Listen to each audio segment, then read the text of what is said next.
मोदी जी एक तरफ जहां कह रहे हैं कि डबल इंजन की सरकार में हर क्षेत्र में विकास हुआ है, हम आज ग्रामीण को जो क्षेत्र है, ग्रामीण क्षेत्र को जो है मॉडर्न गांव बना रहे हैं, स्मार्ट गांव बना रहे हैं, तो क्या वो चीजें आपके भी विधानसभा में हुई?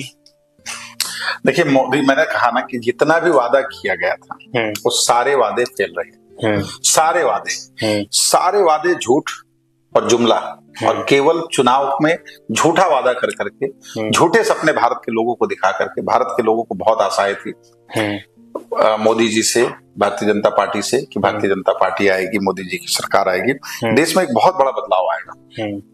एक भी काम पर मोदी सरकार खड़ी नहीं उतरी। इनके सभी सांसदों ने, आपको याद होगा, गांव घूम दिए थे। आप तो घूमते हैं क्षेत्र में, आप बताइए कि कोई इनके सांसद गांव का नाम बताने को तैयार नहीं। इनके सांसद से आज भी जाइए, जो पुराने सांसद रहे हैं, 2014 जिन्होंने जीता, तो 2019 में जीते, जो 22 में भी जीते, इन सांसदों से पूछिए कि आपने 12 साल पहले जो गांव गोद लिए थे, उन गांव की स्थिति क्या है, एक बार मुझे नाम बताइए और मुझे दिखाइए। ये क्या स्मार्ट गांव बनाएंगे? मैं रोज कटरा बाजार विधानसभा में घूमता हूं, और आपको रोज वीडियो मेरे इस पे मिल जाएगी कि जहां पर सड़कों की स्थितियां गड़बड़ है।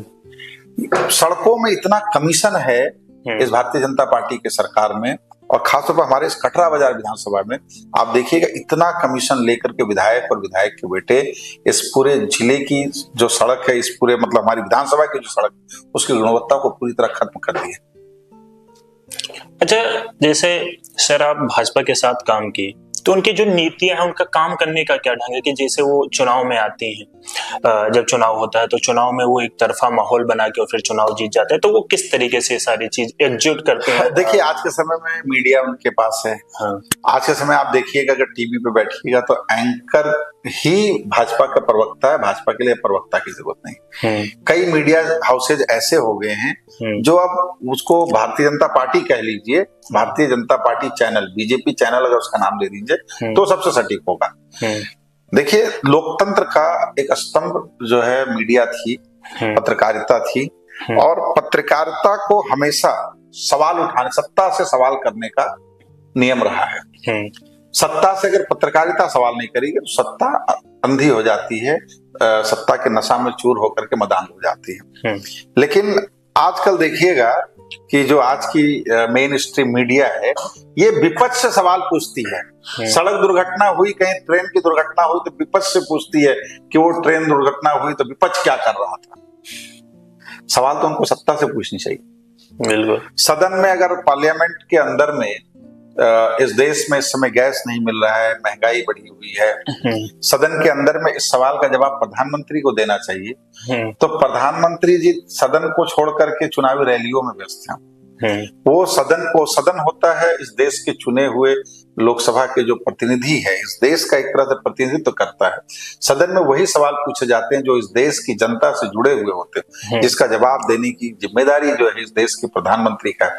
तो हमारे देश के प्रधानमंत्री जी चुनावी रैलियों में, आपने भी कहा ना कि कैसे करके भारतीय जनता पार्टी चुनाव का माहौल, कैसे? तो भारतीय जनता पार्टी जनता के लिए काम कम करती है, 12 महीना चुनाव के लिए काम ज्यादा करती है। 12 महीना जो है वो चुनाव ही लड़ती है। आप प्रधानमंत्री जी को देखिएगा, रोज रैली ही कर रहा है। हर रैली में ये चुनाव की बात करते हैं, हर रैली में ये विपक्ष की बात करते हैं। अरे ये बात करें, हर रैली में इन्होंने क्या क्या दिया पब्लिक को, क्या क्या दिया इन्होंने, कितने इंस्टीट्यूट्स बनाए, कितने आईआईटी बनाए, कितने आईआईएम बनाए, कितने इंडस्ट्रीज इन्होंने उत्तर प्रदेश में लगाए, कितने इंडस्ट्रीज इन्होंने बिहार में लगाए, कितने आईआईएम बनाए, कितने इन्होंने आईआईटी बनाई, इस पर बात करें ना। प्रधानमंत्री जी जाते बोलते हमें इतनी गालियां दी गई, इतना किलो गालियां दी गई। राजनीति में कोई किसी को गालियां नहीं दे रहा। ये अपने ही एक नैरेटिव बनाते हैं, अपने आप को जो है विक्टिम बनाते हैं, और विक्टिम बना करके लोगों का जो है लोगों की सिंपैथी लूटना चाहते हैं कि लोगों का इनके प्रति सिंपैथी बने और इनको वोट मिले। तो प्रधानमंत्री जी को काम पे बात करना चाहिए कि आपने कालाधन पे जो बात किया था, कितना कालाधन आया पब्लिक के बीच में, बताइए। हमारे देश में किसानों की स्थिति बहुत कमजोर है। हमारे देश में, हमारे इस उत्तर प्रदेश में आप देखिए, उसमें भी अगर हमारे कटरा बाजार विधानसभा में आप देखिएगा, गोंडा जनपद में देखिए, इस देवीपाटन मंडल में देखिए, तो किसानों की स्थिति बहुत दयनीय है। ऐसा कोई किसान नहीं है, 90% किसान केसीसी का कर्जा ले रखा। 50% किसान प्राइवेट जो उधार कर्जा देते हैं ज्यादा ब्याजों में, उनसे पैसे ले रखे हैं। किसानों की पूरी जिंदगी जो कमाई है वो बैंकों का ब्याज, साहूकारों का ब्याज देने में ही चला जाता है। पूरे भारत में अगर आप देखेंगे तो लगभग किसानों की जितनी कर्जे हैं उतना ही कर्जा बड़े व्यापारियों ने मार दिया सरकार का, और सरकार ने उतना ही कर्जा माफ कर दिया। तो अगर बड़े व्यापारी जो जिनकी कंपनियां डूबने के बाद भी मर्सिडीज में और करोड़ों की गाड़ियों में घूम रहे हैं और सैकड़ों करोड़ के बंगलों में दूसरे के नाम पर, बेटे के नाम पर, बहू के नाम पर प्रॉपर्टी कर रखे हैं और उसमें रह रहे हैं, जिनका पैसा माफ हुआ है, और वहीं हमारे देश का वो गरीब किसान जिसके पास में वास्तविक रूप में देने का नहीं है कुछ, उसके पैसे नहीं माफ किए जा रहे हैं। व्यापारियों के पैसे, बड़े व्यापारियों के पैसे माफ, छोटे जो लघु उद्योग हैं, छोटे छोटे जो उद्योग कर रहे हैं, उनके पैसे नहीं माफ किए जाते। उनके घर में जो है 10 लोगों की गुंडों की टीम पहुंच जाती है आज के समय में पैसा वसूली करने के लिए। किसानों का नाम बदनाम किया जाता है, किसानों के घर पे कुर्की लगती है, किसानों के घर पे नोटिस लगती है, लेकिन ये बड़े व्यापारी जो भाग गए हमारे देश से, उनको आज तक सरकार नहीं ला पाई। मेहुल चोकसी, नीरव मोदी के जैसे लोग हमारे देश से भ्रष्टाचार करके बैंकों के हजारों हजार करोड़ रुपए एक एक व्यक्ति लेकर के भाग गया। उस समय देश की ये जो एजेंसियां थी ये क्या कर रही थी? भ्रष्टाचार तो पहले पता चला, बाद में वो भागे, तो एजेंसियां क्यों नहीं उनको रोक पाई? आज सारे लोग विदेश में ऐशो आराम से जी रहे हैं, लेकिन हमारे देश के किसानों के साथ में गुंडे भेज करके उनके घर से जबरदस्ती उनके घर के में लोगों के साथ में मारपीट की जाती है बैंकों के कर्मचारियों के द्वारा, या बैंक आजकल हायर कर रखे हैं रिकवरी एजेंट्स को, उनके द्वारा। तो किसानों के कर्ज माफ होने चाहिए थे। किसान जो इस देश की रीढ़ की हड्डी है, जिस किसान के पैदा किए हुए अनाज से हमारा देश चलता है। एक समय था हमारे देश में खाने की व्यवस्थाएं नहीं थी, तो उस समय के तत्कालीन प्रधानमंत्री लाल बहादुर शास्त्री जी ने एक समय का उपवास रखने के लिए पूरे भारतवासियों को कहा था कि जिससे भारत में जो 2 टाइम का खाना नहीं खा पा रहे हैं वो भी कम से कम 1 जून का भोजन कर पाए। उसके बाद जिस कांग्रेस को ये रोज कोसते हैं, उसी कांग्रेस के हरित क्रांति ने देश में अनाज का भंडार पैदा किया। आज जो ये कहते हैं, आज जो लोगों को राशन बांट रहे हैं, ये राशन आया कैसे? ये किसान स्वावलंबी बना कैसे? अगर पिछली सरकारों ने काम नहीं किया हो, तो देखिए हर सरकारों ने अपने अपने समय में काम किया है। कभी कुछ गलत होता है, कभी कुछ सही होता है। आप पार्लियामेंट में बैठ के आज भी नेहरू जी को कोस रहे हैं, आप पार्लियामेंट में बैठ के आज भी इंदिरा जी को कोस रहे हैं। अरे आप भविष्य के बारे में बात कीजिए। आज जब भविष्य की बात होती है तो कहते 2047। अरे 2047 तक विनोद शुक्ला जिंदा रहेगा कि नहीं रहेगा क्या पता। तो 2047 में हम बनाएंगे। पहले मोदी जी ने कहा मुझे 60 महीने का समय दीजिए, फिर उन्होंने कहा मुझे 6 महीने का समय दीजिए, फिर कभी उन्होंने कहा मुझे और 5 साल दीजिए। ऐसे करते करते जनता ने उनको 3 बार का समय दे दिया। अब वो कहते हैं 2047 में भारत बनाएंगे। 2047 यही तो है नहीं, 25 साल बाद। 25 साल में एक नई पीढ़ी खड़ी हो जाएगी। 25 साल बाद का सपना आज आप बैठा, आप कल क्या दोगे, आप आज क्या दोगे? 500 का गैस 1000 था और 1000 के बाद फिर आपने 600 रुपए बढ़ा दिए सिलेंडर्स में, और उसके बाद में आप देखिए लगातार महंगाई 60 रुपए सिलेंडर में बढ़ा। 500-600 रुपया कम से कम ज्यादा देना पड़ता है पब्लिक को, तब जाकर के सिलेंडर मिल पा रही है। आप पेट्रोल का दाम नहीं कम कर पाए। आपके यहाँ सोना का दाम, जो गरीब सोने के गहने देकर के अपनी बिटिया को विदा करता था, आज के समय में सोने का पानी या सोने की परत चढ़ा करके, लोहे पर सोने की परत चढ़ा करके, गहने बनवा करके गरीब अपनी बिटिया को दे करके विदा कर रहा है। जो चांदी की पायल और बिछिया हमारे गांव में कम से कम बिटिया को पांव पूछते समय लोग देते थे, अब उस पांव पूछते समय लोग 1000-2000 रुपया दे देते हैं, लेकिन वो चांदी की बिछिया और चांदी का पायल भी नहीं दे पा रहे हैं। 1.5 लाख के ऊपर चांदी पहुंच गई। देश के गरीबों का आपने कहा था कि हवाई जहाज में, हवाई चप्पल वाला हवाई जहाज में यात्रा करेगा। हवाई जहाज में लोग रोए हैं, एयरपोर्ट्स में बैठ करके जो है 5-5 दिन तक फ्लाइट्स बंद थी। जिन जहाजों की यात्राएं हम लोग 5 साल पहले 2500-3000 में करते थे, वो उन जहाजों का किराया 7000-6000 के नीचे नहीं होता है। आम जनता कैसे करके जाए? ट्रेनों में रिजर्वेशन नहीं है, आपको फ्लाइट्स के भाड़ा 3 गुना बढ़ा दिए हैं। तो कथनी और करनी पूरी तरह से अंतर है। इन्होंने कहा हमने इतने एयरपोर्ट्स बनाए उत्तर प्रदेश में, सभी हमारे बगल का श्रावस्ती एयरपोर्ट, वहां से कोई जहाज नहीं उठती है। सिद्धार्थ नगर एयरपोर्ट, पता नहीं शायद 1 जहाज हफ्ता में आती है। हफ्ता में 1 जहाज आने का क्या मतलब है? अयोध्या से मैं कलकत्ता जाता था शुरुआत में, अभी अयोध्या राम मंदिर के उद्घाटन के बाद में एक आकाशा की फ्लाइट चलती थी, वो भी बंद हो गई। तो आप सोचिए फ्लाइट बंद हो गई, इसका मतलब या तो यात्री कम है, या तो व्यवस्थाएं कम है, या तो कुछ ना कुछ तो है जो सरकार को देनी चाहिए थी, व्यवस्थाएं नहीं कर पा रही। कोलकाता मेरा कारोबार है, आता जाता रहता हूँ, कोलकाता से लखनऊ की एक फ्लाइट सुबह और एक फ्लाइट शाम को है मात्र, 2 ही फ्लाइट। सोचिए कि भारत के 4 बड़े महानगरों में कलकत्ता, दिल्ली, बंबई, मद्रास होता था, और कोलकाता शहर को केवल एक ही फ्लाइट जाती है। एक फ्लाइट सुबह जाती है, एक फ्लाइट शाम को जाती है, डायरेक्ट फ्लाइट।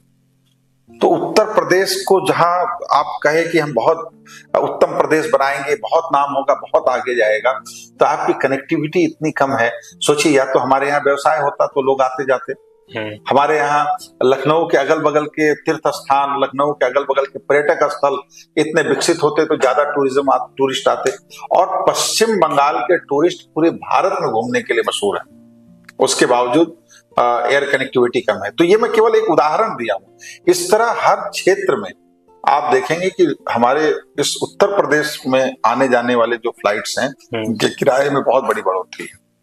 अच्छा सर, जैसे कि अभी आपने काला धन का ही बात किया था, कुछ दिन पहले गृह मंत्री जी किसी एक एंकर के सामने उन्होंने कहा था, एक न्यूज पे वो बैठे हुए थे, उनका इंटरव्यू चल रहा था, और उन्होंने एंकर के द्वारा जो गृह मंत्री जी से पूछा गया था कि आप लोगों ने कहा था कि 15 लाख हम प्रत्येक व्यक्ति को देंगे, तो वहां पे जो गृह मंत्री जी का जवाब था कि ये तो हम लोग एक जुगलाबंदी करते हैं, हमारा जो है चुनाव में भाषण देने का ये तरीका है। तो मैं तो वही कह रहा हूं ना कि इन्होंने पूरे देश को भ्रमित किया, इन्होंने पूरे देश को झूठ बोला।